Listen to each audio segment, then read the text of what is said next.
یہ پیغام زیادہ سے زیادہ لوگوں تک پہنچائیں تاکہ اس محرم کے اندر کسی قسم کی فرقہ واریت یا کسی قسم کی بد امنی ہمارے ارد گرد نہ ہو۔ سب سے پہلے آپ یہ جانیے کہ محرم کے اندر حضرت امام حسین جو کہ نواسہ رسول صلی اللہ علیہ وآلہ وسلم تھے، انہوں نے اپنے پورے کے پورے اہل خانہ کے ساتھ اسلام کی خاطر قربانی دی، اور یہ قربانی اس قدر دردناک تھی کہ تمام کی تمام امت مسلمہ اس درد کے اندر آج تک مبتلا ہے۔ اور جب حضرت امام حسین کی شہادت کا ایام آتے ہیں تو تمام کے تمام مسلمان اپنے اپنے مکتب فکر کے حساب سے اس کو لے کے چلتے ہیں، لیکن پاکستان کے اندر اہل تشیع جو ایک فرقہ ہے اس کا اس درد کو لے کر چلنے کا طریقہ کار کچھ مختلف ہے، لیکن اسی کے ساتھ ساتھ جو اہل سنت، دیوبند اور اہل حدیث حضرات ہیں ان کا طریقہ کار بالکل مختلف ہے۔ اس سب کے اندر مسئلہ یہاں پہ ہوتا ہے کہ جب ہم کسی کے نظریے کو رد کرتے ہیں اور اپنے نظریے کو اس کے اوپر فوقیت دیتے ہیں، جب ہم یہ کہتے ہیں کہ ہم ٹھیک ہیں، اگلا بندہ غلط ہے، اور اگلا بندہ کہتا ہے کہ میں ٹھیک ہوں آپ غلط ہیں، تو پھر یہاں سے بحث جنم لیتی ہے۔ لیکن ہر بندے کا اپنا طریقہ کار ہے، ہر بندے کی اپنی رسومات ہے۔ اہل تشیع حضرات کو بھی ان کے بڑوں نے جو بتایا وہ کرتے آ رہے ہیں، اور اہل سنت حضرات کو بھی جو ان کے بڑوں نے بتایا وہ کرتے آ رہے ہیں۔ اب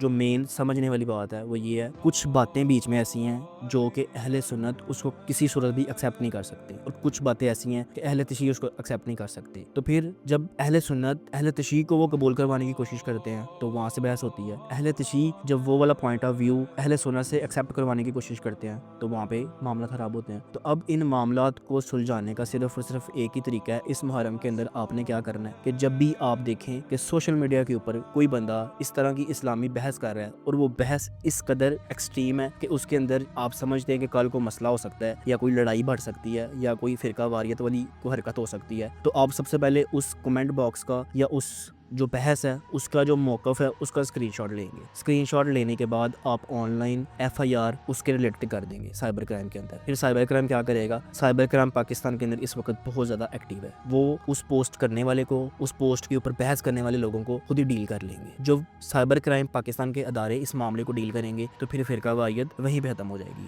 اگر آپ کو لگتا ہے کہ آپ حق کے اوپر ہیں تو آپ ایک اخلاقی وے میں رہ کر کسی کو تبلیغ کر سکتے ہیں، دعوت دے سکتے ہیں۔ آپ زبردستی بحث کر کے یا آپ کوئی غلط الفاظ کا چناؤ کر کے کسی کو اپنے نظریے کے اوپر نہیں لا سکتے۔